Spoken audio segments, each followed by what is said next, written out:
choose safety over economy. Pero once na hindi na masipya, design, wala ba na square sa pagmuda? Thousands, hundreds, billions of dollars. So we need to be patient sometimes because hindi man sabay-sabay ma-solve ang problem. So by facing na siya.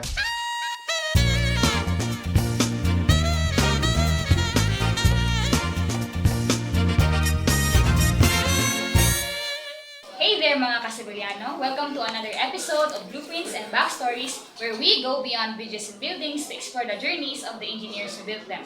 From challenges overcome to triumphs achieved, we uncover the stories behind the blueprints and the people behind the structures. Indeed, partner. Today, our talk will revolve around the theme, stories, structures, and sustainability.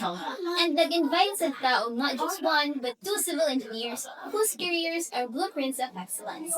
Like a partner, I believe our listeners are already excited to meet our guest speakers for today. So, hindi na tutugayun ma. Allow me to introduce our first speaker. Our speaker is a faculty member of the College of Engineering at the University of Southeastern Philippines Obrero Campus, a registered civil engineer with a master's degree, an ASEAN engineer, and the current advisor of the Civil Engineering Students Association. Please help me welcome Engineer Bonifacio P. Azunara. And also, he will be joining us together with another high-caliber engineer, no? Same as Sir Aznar, he is a faculty member of the College of Engineering at the University of Southeastern Philippines Obrero Campus, a registered civil engineer, and also the former advisor of the Civil Engineering Students Association. Like, please help me welcome Engineer Jeremiah M. Lawas. So, good afternoon, engineers. We really appreciated you taking time to join us in our podcast today. Thank you, kayo, sir. So, as mentioned earlier, our talk will revolve around story structures and sustainability po. So, focusing on the first part, stories. Of course, each one of us has our unique stories to tell. So, even kami nga mga estudyante, na food may mas story ang mga kaagi sa mga kinabuhi. So, how much more kaya atong mga guest speakers karon, which kana naka-gone through now many hardships and emerge stronger, leading them to where we are now, di ba? Di ba, partner? Yes, tama, partner. So, sir, tell us engineers, no? Gusto mo ng mga reason, why did you pursue the civil engineering profession way back then? Kani bang pagiging civil engineer kay nga naging siyang ipangandoy gikan pagkabata? Were there experiences from your childhood and other early life experiences that sparked your interest in buildings or mathematics or anything subjects nga related to the civil engineering profession as a whole? Good afternoon, everyone. First of all, katong yung bata po ko, kung may akong parent, akong father, ako yung plano sa unang lawyer ko. May gusto yung lagis ba? Gusto yung lalis. Niya, so when my father died, medyo, because my parents were teachers, most of them were public school teachers.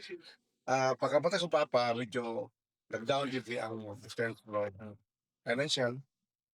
Kunya, there was a time in my life na akong gusto yung na mapastor.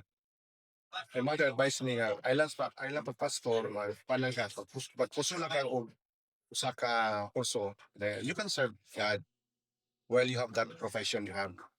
So I with my mother, so I enrolled in secular studies. Ang first na akong di ko kuha sa education, 1/7. Pero katulong mga time mo mag challenge ba? That's why I shifted to civil engineering. Tingali sa akong ang interest na ko sa civil engineering because when I was during my childhood, akong father nag-observe ko during akong father magpapanday sa balay, magpa-repair siya ba. Wato mo ko sa, nakatanaw ko bitaw tingali sa mga panday ba. The way they build, they repair. Kasi mo ko'y nag-spark sa interest po nga bindot ni nga kwan. Plus, my uncle also advised me So, bali ang mag-civil engineering. sa mga nakita gid sa pagkabata na observe nimo sa imong father ang Ang father di sa panday pero kanang nasi panday bitaw nga ka teacher man siya nasi panday hire ba. So basi kanang during time tinga nasa ihay nga magpanday kasi mo kung observe mo taon at tingali nga sa magpanday ba sa mga structures at hindi like that. Kasi mo pag tingali ang experts. Sir Asnar, sir, isa man ito. of course, I have a unique experience also because for different family backgrounds. So, first, I have decided to pursue civil engineering. I think since I was in grade 5 or grade 6, so 11 or 12 years old. So nakalagay kasi doon sa in my almagan kasi I am from Montevideo. So my first choice in career when I was pursuing in college is first is civil engineering, and I think second is law. So I guess na tuman ang first. So kaya civil engineering din. Siguro na-spark ng interest naman as a study along the way. So na-experience na akong although dili kayo na ba siya strength dati ang mathematics or somewhat figures, but I guess nasa siya along the way. So because naman ko tayo career path sa integrated basic education, so una to choose para siyang STEM ngayon or just like mathematics and sciences siguro na strand, so talaga na. Wow, sir, kanang nindot kay pagnawa ninyo mga different upbringing. Unsa ang mga rason nga nung nag-civil engineer sa kanila? Well, sa ako ang mga sir, small talk lang. Ang kanang, gikan, pagka-kinder mo na ko sir, kay nagadulag ako kanang mga blocks na different shapes. Then, feeling na ko, siya nag-spark of interest na kanang maghimo-himo kong balay, ana, and such, different structures. So, urag nag-root ang ako ang passion in this kind of profession ko. So, partner. Um, so next we have the. So, how about sa inyo academic journey po? What inspired you to pursue civil engineering academically? So, nabay mga repeated challenges nga nag-appear sa inyong pag-studies po? And such. Sa una yun, katong first year ko sa civil engineering sa UM, grabe ang social environment sa una. Ito sa time nga grabe ito ang insurgent sa una. Kato kalihukan sa padaw sa grabe ang gugod sa una. Ito sa time nga na first year ko ato, grabe ang gugod sa political, grabe ito ka trouble ba? Grabe itong mga pagkita sa una itong mga communist insurgents na daw. So ang ako sa una, kana yun akong naglukan sa grabe yun, nag-bring ang fear sa akong heart ba. Because of sa palibot, grabe ito gusto kay nakapatay ba. Kato yun ang mag-eskwela ko sa una, nako'y fear. Hindi nako'y fear ba. Pero saan lang pag-unin ako sa eskwelahan, na mas kung sila mas ko, anay gira, mas makamay ko, mga ito. Sa akin pa mga challenges sa una. After that one, nakaroon case ang among lugar, kunya, sa po niya katong financial po, sa po na challenges. Because my father died when I was on my 10th grade for sa elementary. So, all of us, kami mga siblings, 5, whether we own them, because we lang sila. Kasi siyempre, my parents were educators, ginavalue kanila ang education ba. Eskwela mi taga tungkol mga grabe ang budget sa among gamit ang among baon. Kaya everyday, ang ihatak sa mga pamasahe lang. I can still remember kada adlaw Tagalog sa mga parents of 2 pesos kada adlaw. Kung tama pamasahe pa dulo pa uli. Everyday 2 pesos. For almost 5 years, 2 pesos. In terms po sa, ano sir, sa school context sir, sa mga subject ninyo sa first year, di ba rin siya? Ito ba ang mga struggle ninyo? Okay naman to. Okay naman to, pero katong muna manggod, kailangan tungod bitaw sa fear ba? Labi, kung static po sometimes, lisod kayo nga, may swina dito kanakan. Emotional trouble ka, ito sa fear ba? O, naanday pa ni mga, pero bitaw na kay traumatic experience, na kay mas kita, gipata, gisalvage, because I was in that daw, nagdikaran daw ba? Pero, ang akong Sabayan ba sa crisis subject sir? sa financial sa crisis nyo sa una, o medyo kuan man, may gas rates, lamang naman po, nakalabay naman po, pero malagi na sa una nga, isod kayo sa inyo, sila bitaw nga, gutom ba? Ito. Kaya wala din may, okay ba, sabi pero ka na bitong kulang ka o ka ng kaon. Yeah, ano tong challenges? Pero sa na po, sir, sa mga mga struggles academically sa work, sir. In terms sa as a persona kasi more on sa financial wala masyadong problem because naka-educational fund kasi then of course meron ding work si mother and si father. So in terms sa akin is of course sa akin talaga yung challenges. So sa pag-study, manage the time wisely, so efficiently, then diba? So, yung at first year ko, so medyo nag-a-adjust pa. So, I think normal because ikataog fourth year and fourth year high school. So siguro of course na naman ko sa age of digitalization. So amo na time siguro Dota 1 katong mga original na Dota no yung Frozen Throne something yun na yung maalala ko de ano pa ba yan yung mga Counter Strike no so mga tito di ba mga tito naman min na generation. So, So, bali, muna ang ang struggle time. naman na, sir, kay So, distract muna ang siya, tao. so, a bit distracted. So, there was a time na, think na bagsak og one subject, chemistry 2 or I think inorganic mo siguro na. Organic ba ang second? Organic katong basta na katong mga buffer solutions. So, wala man ko nag-study. So, more on ang time is more than 50% of the time na is na sa playing computer games. So, kaya na-sacrifice ang isang subject. But, I think that was a tawag nila wake up call. So I can call that as a wake up call to kumbaga i-upgrade na ko ang sarili academically. So since naman ko financial na kuwan, so wala man yung problem sa money. So enough ang ako ang balon. So private pa ko nag-eskwela. So fully paid ako ang tuition. Pagsunod pa lang ako. Kila to sa una 15,000 ako kaya na 15,000 sa una no 20,000. Yeah, fully paid na din na 2000 pila ko 2006, 2007. So dako na siya nabali. So fully paid na. So ang challenge is ako ang mismo tawagalingon sa ako pag-manage ang kuwan time. So as the wake up call sa first year, so kasi kanya naginahinay naman yung nag-adjust. Then sa third year, then there was a time na na-dean's list pa. So, yun. So murag nag-upgrade na. So Yes. murag makaya naman din ako ang nakaya sa uban. So kulang na gyud og time management I guess then. Of course more on focus siguro dili na 50-50, more on 80-20. 80% sa study na 20% na lang sa playing time. Because dili pod maayo nga based on experience Study na na po. puro study na Study notes, sir. ma-overburden ka na, ma-overstress ka na, over-fatigue or Same experience ka po, sir, sa amo, mo yung struggle sa mga, sa kanina naman kanina na first year, ang problem yun, ang basics. Dili niya yung problem sa kanang, unsa bang pag-manage at time. Problem po siya, pero ang main problem yun, ang subject itself, kasi sa nag-lisod ni ang foundation lang, mas dili kayo strong, ana. So, kato siya, need yun na mo mag-study taman. So, isa na siya sa mga struggles na mo, yun, as civil engineering student. So, same mo sa inyo, sir, o yung lahi siya, o ka ng aspect, na struggle yun ang taday sa ka-student.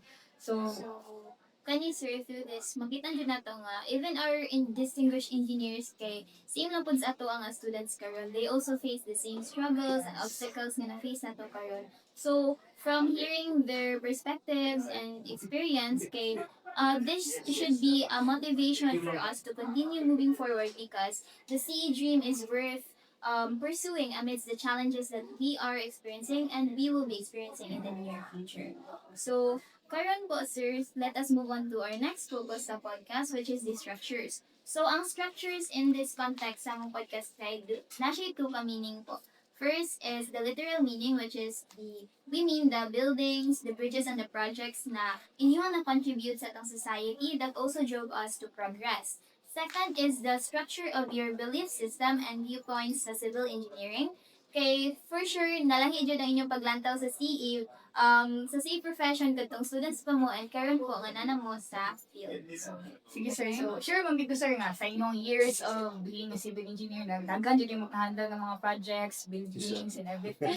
So, gusto ko mga tana rin, sir, kung unsa inyong mga na-recall nga memorable kay nga projects ninyo na-handle. So, anong mga storya ninyo about ato? Excited ko sir now. Yes, kasi ako before ko sa government nagtrabaho, sa private lang. Sa private, allowed mong practice sa kurso. So, ang atong mga by God's grace, ang experience ako na naka-design na po ko, naka-construct na po ko schools. Several po schools, buildings. One of those buildings is three of those buildings. One of those buildings natukod yun o i-occupy na gud sa Palawan. 3 story school building, college building. Of course, I'm the one who design that one, and so I went there for a inspection of for nakatukod ito. And then also apartment buildings. So apartment buildings and residential buildings, ah mga lain-lain na lang sa klase ng mga buildings ako mga kuwan ko na experience design o supervision, and also I experienced being a contractor for a short time. And then of course I also experienced kanang a lot o kanang yung ginabuhat sa civil estimates, consultations, those things, no? Surveying. So kana nakuha ko na experience ako sa akong kurso, and masulti na ako nga nag-enjoy jud ko sa akong kurso sa civil. Masulti ko the best ang civil engineering kurso. Enjoy, tapos ang usa sa civil The best. usa po diyan, no, sa tanang kurso ang civil lang po ang kada bitaw ang imo bitaw legacy lasting ba. In other words, kanang sample di lang dili pang lockdown sa bang kurso. Sample ang kurso, no, wala mo gud nakita nasa may trabaho nasa may agi pero wala di bitaw tangible, unlike kung doktor ka, no, sa kwan makaayo ka no mamatay po si ano bitaw nang wala ebidensya ba, wala tangible evidence, unlike sa Sige, tuwa makita yun mo ang mga o ang project sa wala na ka nagyapon ang mga buildings. Okay, kana bitaw sa kamo ko nag-graduate ang tower diya dugan nang namatay ang plano anak, pero ang iyang trabaho Nagyapon. nagyapon. Gamit yan po. O mo na usa ta ang civil nga aside nga we are compensated, murag nakuntay pabitaw malipay po ta ba kay natay mga legacies lasting sa buwan din. So mo na kung gana sa Sir, turn po, sir. Sama itong mga projects niyo. So, ang sa akin naman is, more on sa kwan, magug ko nag-start ko na sa academe. Although, napay freelance sa una, I think mga 6 months lang siguro. Bago ko na, first employee sa Coreso kasi ang Coreso, Where's the sir? ang first na nag-take of risk sa ako nga wala pa experience, iba wala ko pasa sa board, wala pa experience, iba wala pa mapakita aside of the PRC and the TOR and the diploma no, sa knowledge. So sila ang nag-risk sa ako. Nag-teach ka dito, sir. So sa teaching profession yung pero ang nice naman sa ato is maka-practice na sa gawas. Yes. Aside from that, no, so basta naalam jud kay time. So again, makuha na po ng imong time to lingaw-lingaw no because na kay work na kay sideline, di Kita ba? po, sir. So which means na pwede naman pero yun din limited lang po nang madawat. But naaman tay ginagmay especially sa una katong dili pa jud kay ta busy so naka-design ko ta og residential nga duha ka story so magamit atong structural analysis no magamit ang design principles nimo tapos makita po nimo nga ginapod sa building so lain gyud siya na kung achievement so ma-recall na ako especially katong eskwelahan nga bisag kuan lang to elementary school lang to no? So dito sa Amoa I think that was in 2012 no before pa na-employ sa Coreso so naka-experience po ta although not as good as sa body because syempre season na mag-edit sa body. So, naatay ginagmay, siguro, in the future, hopefully, mas naala po yung collaborations, no? Kasi pwede man maka-practice. But again, limited lang po. Dili siya pwede mo saklaw sa mga 40 hours from Monday to Friday, siguro Sabado or Domingo. But again, kung ginaingon lang po is, we need to choose our battle. So, di na to pwede nga, wakon tanan. Tama, sir. So, di ba, dapat, ano lang, Manage yung kita. moderate kig yapon. So, di ba, mura lang gulo. Kung masubra ang isa ka bagay, so, dili po siya. Hindi ko manage. So, kanang nindot kay siya pa announcer nga katong as given by Sir Lawas nga kanang mga structures nga gipahimo ninyo sa mga projects kay makahatag ko siya maka-leave siya og legacy. So, kanang sa amo karon as si students kay motivate po din nga mag-study hard, mag-work hard kay para in the near future maka-leave po din ana nga legacies po for our future generations. So next we have what were some of the biggest challenges nga na facing niyo sa inyong career, like for example nabang may mga project failures, mga rejections po or mga technical nga difficulties? Yes, there was a time in my life po, no, katong nakoy project sa tato sa two-story building eskwelahan somewhere there here in Davao. Sa ito nga kung there was a time nga it was really this nights duha jud kung sa ano jud katulog ba. Katulog yung reaction bigay bit atong katuman yung nga time jud is that adyo to'y medyo pagkukulang sa pag-supervise ba. The point nga uh, I was really afraid ba, anxious nga basig nakulangan og reinforce ang beam. Kaya tungkol tayo, maybe dagan ko gusto na una, nya na there was a structure nga nagtuod yung ko ba nga mag-fail. Nya paggabi wa ka dos ko katulog, nagmahay ko ba ganun sa bilbigan man goy. Kung sa lang to, dagang ito mamatay at Daw na. kayo responsibility. Oo, di na time nga naman yung iba nagmahay ko nang sibil man ko kay because of that fear ba. Nabuhusan na ko. Nya, that was a school. Pero after. Pero sige na wala man din nahog no. Murag Wait, pag mo na sir. kasi ganun ba sa basic ang anxious lang ko ba. Basta Pero Overthinking ka to sir. Overthinking na. bakit to isagid nga murag nagmahay ng sibil man ko. Ito lang pero after that one nakalain ko lesson. I have to supervise what ba ganun seriously. Dapat seryoso ka din sir. Yes, closely. Seriously pag-supervise mo. Di lang wala lausi-lausi. Kaya lang gani kay sino wala na hulot.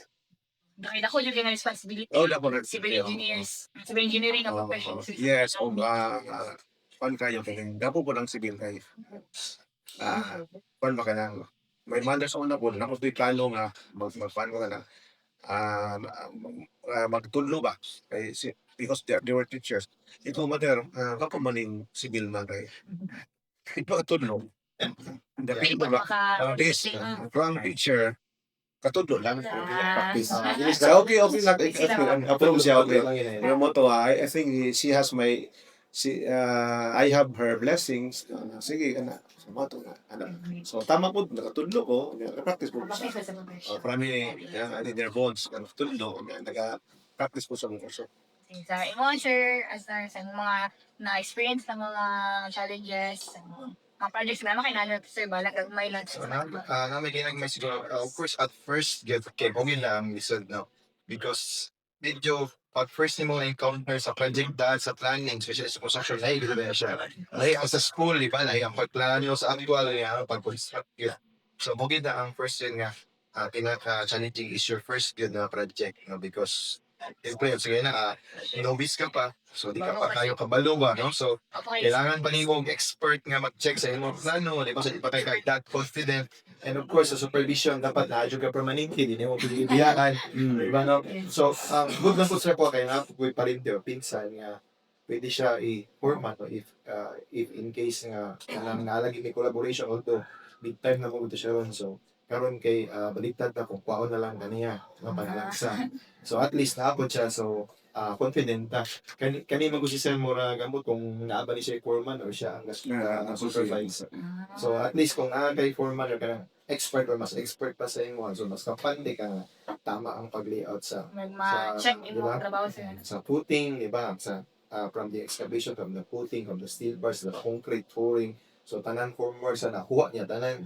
So para pag-abot nimo og Sabado kay mura lang Sabado ra mangyutan ka visit siya kung tinudan na nga wagid ni sibat-sibat ba. So, Sabado lang ano. Joke lang to. Joke lang to sibat-sibat. So if nga na Sabado ra to ni ka visit so di ba unsa lang agi sa Monday to Friday so kailangan na mag-report. Sa ba na managbuhos, nag-curing na unsa ba ang layout sa bakal tama ba kay mamugod na di ba ma-overthink me kay basig wala to. So kailangan na mo alter ego nga katong nabilin gid mismo sa site nga mag-ensure na quality gyud nga wala gid bidaya di ba strength sa bakal ang timpla sa concrete mo na important. So na gyud. Then sa academy nagkahan po so syempre although pareha man siguro minister na yan di ba mga accreditations mga higher accreditations pa, mga visits na mga about sa academe, sa pag-handle po sa mga students. And nag-admin po pila po ka years. So, wala ginala po. So, naghanap mga tubang kag faculty, mga tubang kag VP. Diba? Patawag ka pa sa president. So, medyo medyo kay sa academe mag-jud ko. So, currently, napili sa question regarding sa view ninyo sa civil engineering sir ba? Sa una sir, to estudyante pa mo, unsa yung paglantaw sa civil engineering compared karon nga naka ano naman jud mo nakatrabaho naman nakita na gyud mo unsa yung actual nga ginabuhat sa CE gud sir. Unsa ba yung maingon na sir sa difference in yung perspective sa una sa estudyante pa mo karon nga nagapractice na gyud mo sa profession. So na-design pa lang niya ka no makatukod og building. Ya, register kung na engineer ka na, wow. Oo, nakakanta ko dyan. Actual na sige mo. Hindot kayo nga, lakad building matukod, Yeah. supervise, o ano ba, nakaka mga projects na kuan, na-implement, design. Kung na-practice yun, yung ibang kurso, so ma-enjoy ka. Enjoy ka sa So, once, of course, like yun kayo sa school, di ba? Kasi, paperwork sila, computer works. Yung itong mga tangible yun, makita ko Yeah. ang building. Ang itindaw, so lahat siya na ako swimming pool. And of course, kaya kami sa academy, no? So, makahelp po me promote the next generations. Sa almost yatag na mga tanan, halos yatag na tanan, ura ko sa gugma, siya bigla. Singit pa, no? Sige nga sir. Sumura ginagawa, sumura yatag ni mo, yung mga sa inaibawan, of course, for the next generation po. Kasi sila mo po na ang mag-intern na mag-huli po sa inyo dito sa site. Kasi importante po nga mapalo gid ang standard. Mo dapat yun. So mag-base kita sa building code, no? The structural code, and other related nga IRRs niya or implementing rules and regulations. So kana mo na importante yun. Si Ilos na ninyo po na. Okay, so finally, sir, karon na sa to ang last segment sa tong podcast. So, mag-focus ta karon sa about sa sustainability. So, one of the primary reasons, sir, anong kamong gid mong gipili nga interview no for this podcast is for us na we desire man good to gain a deeper understanding kung how civil engineering contributes to the sustainable development goals, no? Particularly, given that sustainable practices are the fundamental rules or focus of building an infrastructure. Tama ba, sir? So, dagan po dyan sa 17 ka Sustainable Development Goals sa UN survey. Ma-relate dyan na to siya sa CE. Pero ang main SDGs nga na ay direct link or connection sa atong profession po is the SDG 9, which is, SDG 9 katong Industry, Innovation, and Infrastructure po, and SDG 11, which is the Sustainable Cities and Communities. Yes, sir. So, ang first question na po na sir is, how would you describe the role of civil engineering in achieving SDG 9's goal of resilient and sustainable infrastructure? So, unsay role sa civil engineering profession, sir, sa pag-achieve na to sa SDG 9? Which ang SDG 9, di ba, sir, kay industry, innovation, and infrastructure? Siguro na siya, dako kayo rule ang civil engineering sa labi namin daw ang demand ba sa service sa engineers. Labi namin daw samtang nag-develop ang atong cities, kakadagan populations, kailangan kag civil. Halimbawa, nakadagan ang populations, kakadagan ang mga sakinan. So, we have to expand roads. And then, one food kining sa puno kanang mga buildings no ug sa daghan ng mga tao public na magamit sa buildings you have to have it expand na po nimo to story tungod sa kana tungod sa nakadagang conditions just like dakong kundo so anong Davao sa una favorite yung mga tao sa Davao kamay pa lang mga balay sa una kamay pa lang 70s 80s pero samtang nakadaghan ng tao nakadagang tao nakadagang influx ng mga tao. So you have to expand, you have to plan or design buildings daw nga ma-cater din mo na mga tao eh. So you have to have condos, condominiums to cater bitaw para ma-house na mga tao ng kadaghan. So yan ang grabe ang rules sa civil engineering. So musabay siya sa development sa city o sa lugar. Kay mo na siya so Sir, sir. So sa ko nga di ba because the SDG 9 is all about industry, innovation, and resilience Yes, sir. of our or building resilient infrastructures. So dako kaging pa ka na ang focus sa civil engineering because sa industry innovation papalandaan and napag resilient infrastructures. So dako jud kay siya role. So because again ang atong focus mo guys daghan kay ta natay roads, natay bridges, tunnels, apil pa na siya. And of course, the buildings or skyscrapers or towers. Kumbaga, vertical. Kumbaga, ang atong code man is naka-focus mo sa vertical o horizontal. So, we have the volume 1, una ang vertical structures ng mga buildings, towers, and other vertical structures. And ang volume 2 naman sa structural code natin is more the horizontal. the roads, no, the bridges, the tunnels. So broad kita, so dako kita impact because di ba kung dili nato ma-inculcate ang tama nga pagtudlo no, sa school mo na start or sa balay and sa school of course na dapat honest gyud ang ato ang pag-design dili nga sa plano wapo kayo ang plano tapos pangit kayo sa actual mura og sa standard ba no, so wala kasunod ang code so ako kayo na siya because mawala tong resilient nga kuan kasi ang innovation wala man ay problema because creative thinking mo na siya experiment and creative thinking dito yung ka-building resilient infrastructure so dako kay impact pag substandard ang imong nahimo so dili na gid siya isa gay siguro magnitude 6 or 7 dili ka na mo 6 but glad ang ato ang structures diri is dili na ni sa standard over pa ni sa standard because all design ang code ani so kita naman ninyo nga walls lang ang nag-crack then even magnitude 7 could not crack even the columns and siguro somewhat lang sa beams so mga hairline cracks lang. So, dapat kung basta i-follow lang ginato ang atong code, so wala problema sa building resilient infrastructures. Then, ang innovation, always man na, pag muskwela mo, or pag naamo sa field, especially sa mo, sa academe, always mo gud nga schooling, or nag-attend ng mga seminar sa PICE, or sa asset, or sa transportation ba na sector, kasi we have, 5 poles man sa civil engineering. We have water resources, we have transportation, we have geotechnical, we have structural and of course construction management pag-manage sa mga projects ng mga CPM kung paano makaginansya ang contractor nga dili gidaya so mo na siya kasi pag dayaon nimo pag mag-slice ka og budget sa material ura na ka og DPWH i-raise na sila so sige So, manit sir kanang for engineer lang kabalota nga ang isa sa mga primary considerations when handling projects po kay ensuring that the structures are sustainable. Pero achieving this is not always easy po, di ba sir? So, panay sa imong experience po throughout these years, unsa ang mga biggest barriers po in developing innovative and sustainable infrastructure, sir?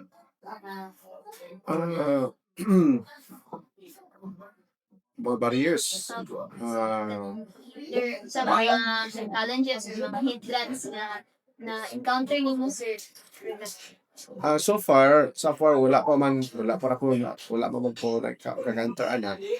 So far wala ko kakantar ana mga ang usay lang tingali kung ang kliyente tingali kanang medyo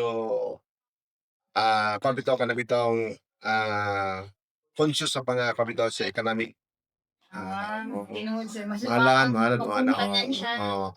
that's why we have engineering kaya engineering man gusto balance both the economy and safety kay kung ingot puro pod ka economy imong taga-agi pod sa economy basi mag-compromise ang safety napuyaban pod nga tuloy kung wala yung engineering no ang tao no patagal lang putag bakal ba patagal lang gusto to the point nga sobrahan ka safety nga sacrifice mo na economy so diya mo pasok engineering to balance the economy and safety no so katong sultin mo nga unsay makahindran sa kuan unsay tingali ka na maklin di ba engineer mahal ka na engineer nakadayo sa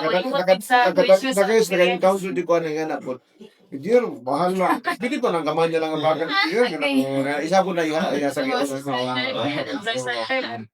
pero so far sa Yusef ako ang bunang founder ka na one of the members sa iba't mga vice chairman sa infrastructure committee we have to inspect different buildings here sa Yusef Obrero sa mental sa campuses ba so far okay kayo ang kuhan okay man ang isip lang tong patungalo sa metago nga naay something na damage sa 20 something at no point to nga atong banto mo nalay kamay ka ng risk management pa wala pagmalis lang pero so far sa tuwa diri wala man kaya ang atong school hunter Joseph na okay na siya sa budget pa kung sa budgeting o gasto yun ang yes sa plano wala mo lima kita kliyente so wala problema Joseph o sa diri so far sa karon nga tayo anak pero itong uban mo lang kita sa actually para okay sa customer bitaw pag mayawan sila, mas tinatanggasan pa kayo. Sabi. Sir, how about sir? of course, ang slang ng number 7 is almost the same. Mayan mo na bisa kita ang after gusto pa na tuhol. So ang problema lang mo balik kasi sa engineers and sa architect because yun nga kailangan nito ibig nga balance siya so meaning compromise mo gamay ang safety which is din dapat no? Para lang sa economy. So dapat balance yun. So ang akong advice sana is dapat dili ito nga i-compromise safety sa economy. Dapat balance na siya. So mura lang na og mag-build ka og bare structure na walay anti-seismic devices nga bracing or damper. Kailangan siya dapat butangan or shear wall ba unsa ba na inyong may counter core. So kailangan siya butangan ng mga kaya pagka man ang owner is iya gusto ipatanggal kaya additional cost daw. So dili dapat tingnan. So explain ninyo nga kung wala ni siya madam, pakita ninyo ang computer simulation na mahugno din ang building o simulate ninyo sa magnitude 7 mahugno din siya dili ninyo butangan Nya kun may mga ilan na sir ba devices. na dili silang sikot mo tangan kay ang economy lagi lang prioritize sa mga ginagawa sa engineers natin. Yes, daghan jud ko na-encounter ana. Kana bitawng mga tagiya bitaw, kana mo iban nga mga dilang gusto tipo pang-lockdown sa mga program, mga kanday. Namo ibang mga kanang lente bitaw, kanang mga kan of lente nga. Mo ato forman. Di na mag Oh, nya. Karon sa diha nga tuko na building, manawag yung engineer kay mangita ka different ba. Kaya pabuhatan ng SP. Oh, baka na ko, uy. Unsa man day ang kanang puso nga. Hindi mo hatalog maybe si pre pa kayo ni Minier mo hatag ko. dili. Sorry man dali ko pili. Tama. Kanang kwarta, Ikaw yung magasto ra na. Pero ang worry nimo sa future, Ah, sa scientist man, unsa pa na balino ko. Dili ka bayaran. So Okay lang na siya sa no, one story building. okay lang Kasi yes, dili pero na ma-sacrifice. oh, Wala structural analysis na. yes. Pero pag to story, tanaw na po, alam Oh. natin ay mga kabilya na nalagawas ang standard. Yes. Dili Ay, jud sa ko. one story okay lagi. Oh, kato ako muna experience mga kwanto above one story to two story na. So dili. Should na. Sir Boy. Ikaw ba ito, dili ko, makita mo ba engineer, sa hindi ko na.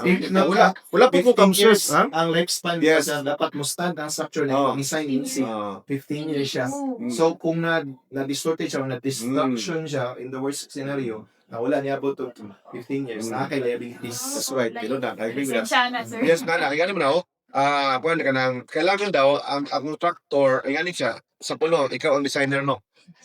Ikaw ang designer. Di, tama ang pag-design mo. Tama, siyempre kasi mga codes, tama, no? Karon, tama ko. Nya, kung i-follow po sa supervising engineer, okay lang, okay. Pero halimbawa, ang nag-design ka, no? You are thinking nga tama, nagkuhan ka, nauna ka nga, tama imong pag-design, tama? Nag-follow po sa supervising.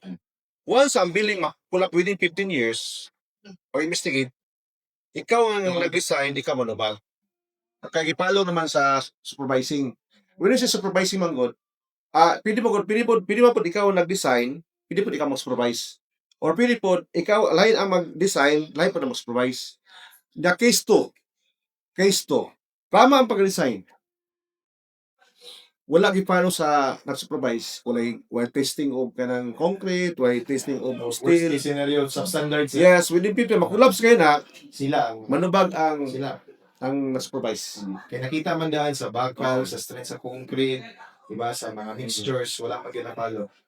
Wala na siya. Tama to, 15 years, wala may damage. Duwa na siya. Una kita na-check, katong nag-design sa plano, kaya ano mo gina, planning and design, tapos construction and maintenance. Ano mo gina, natunga mo gina siya.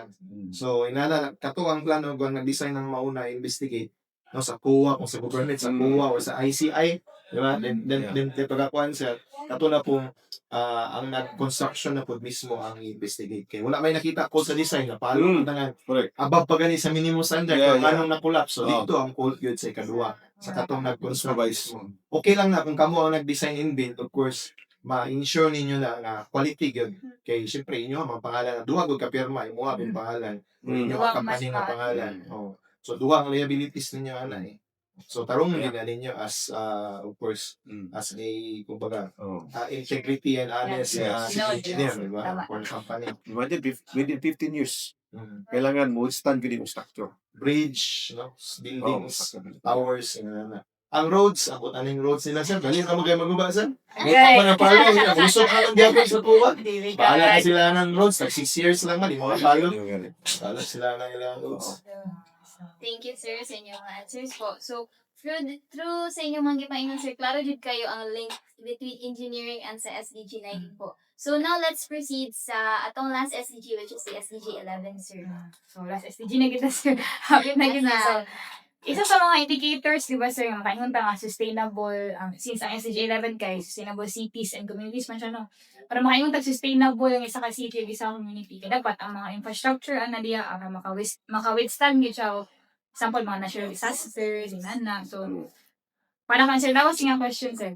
So, unsa man ang practical steps, no, nga magbuhat sa engineers, sir, to make cities more resilient to disasters like floods, earthquakes, and typhoons. So, sa inyo mga ginabuhat na, sir, para makasure mo, kani nga building is will really withstand earthquakes, floods, typhoons. Yes. First of all, of course, may switch na. Kanang you must be updated sa mga latest na mga codes bitaw. Kalabi na kanang seismic formulas, no. Naga-update, naga-revise, naga-update na eh. For example, na usa ka syudad no na case nga collapse. Studihan mo na mo ni kulang na wala pa. Posible po na out of those experiences bitaw, observations, i-revise nila good for the future. So dapat kuan ka, updated ka sa mga usay code karon. Nya ikaduha diri kuan jud kanang mo na gina nga you must choose safety over economy. Ikaduha man gud yan kanang mo gitawag nga kung ang doktor masipyat pag-implement pagkuan baka nang pag-implement daw sa iyang medisina. Kung mas mali yang pagbisita, isa ka tawo matay. Pero once nga hindi na masimpiyat, pag-design, wala pa na square ang formula, thousands, Hundreds. millions ang madamage victims. So, grabe careful, dili basta-basta ang sibil. Ikaw na design, careful yung ana.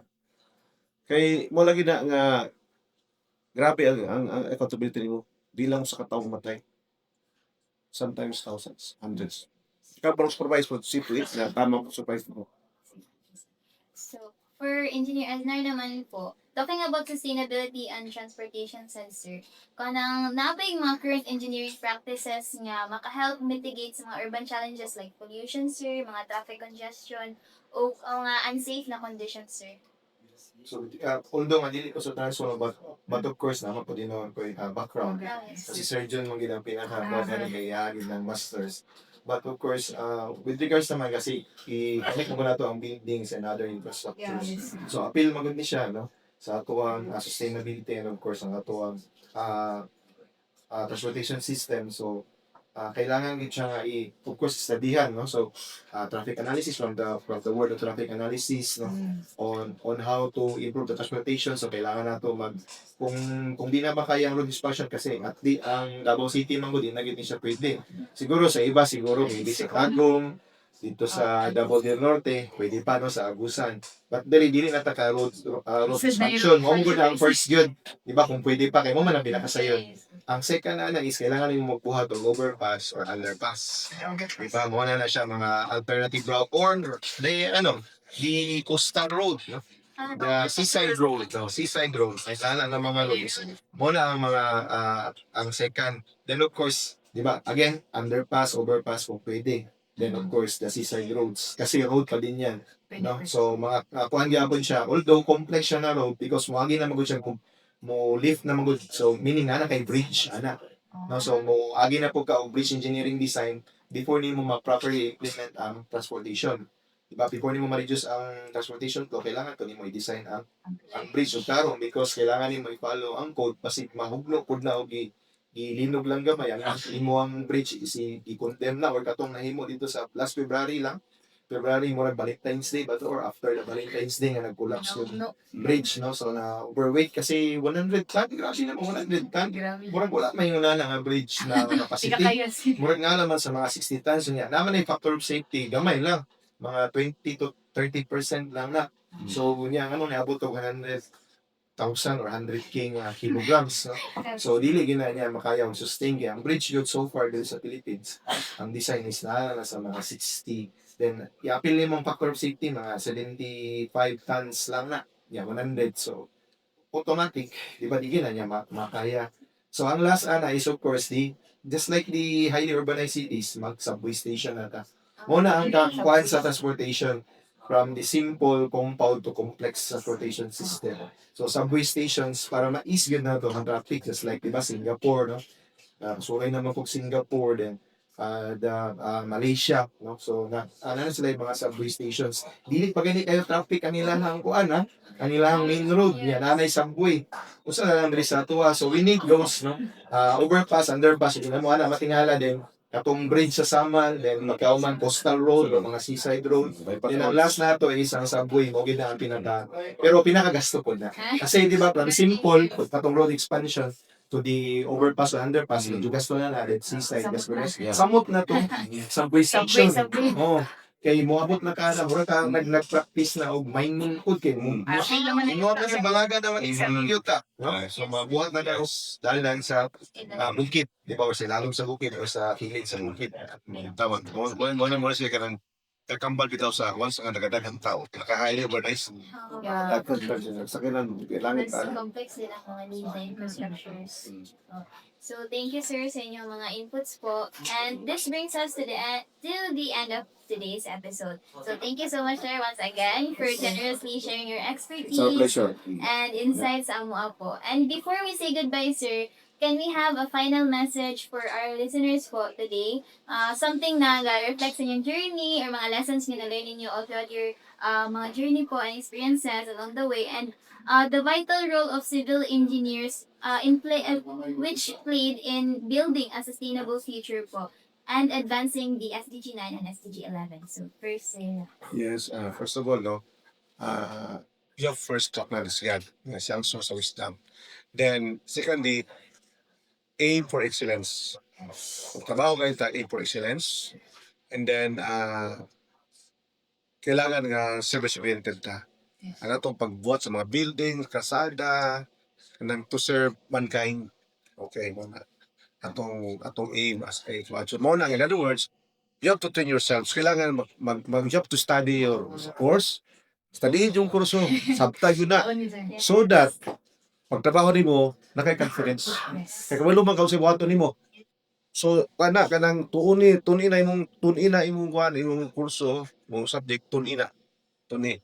Kasi sa future, malagi na nga anak kay layo din nakay-confidence na. Okay? Then, of course, don't forget the source of wisdom. Good. Sir Ragnar. So of course, maganda to makuha no. So of course, we need to ask for guidance na itong how we need to pray, you know? So not just daily, but I think 3 times a day. Please help, no? Diba, no? Of course, sa future engineer, so you need to hone your craft, no? Because success is not built just by overnight. So it's a product of years of experience, resilience, no? Your effort, your perseverance, tanan na siya, sipag at syaga kung sa Tagalog. So, kana na siya ang makahon sa inyo, makadevelop sa inyo to be successful one day, no? So, of course, wala mo ko'y challenges nga ginhatag sa itong Ginoo nga di na ito masolve, although dili lang paspas because sa atong tanong, di ba kita mo nagadali. So, we need to be patient sometimes because dili man na sabay-sabay masolve ang problem. So, by facing na siya, so huwag na ang experience. So, pareho na sa paningkamot and yeah, laban. And that's a wrap, mga Kasibilyanos. Thank you for tuning in for today's episode. Catch us again next time here on Blueprints and Backstories. Building journeys, one story at a time. Bye!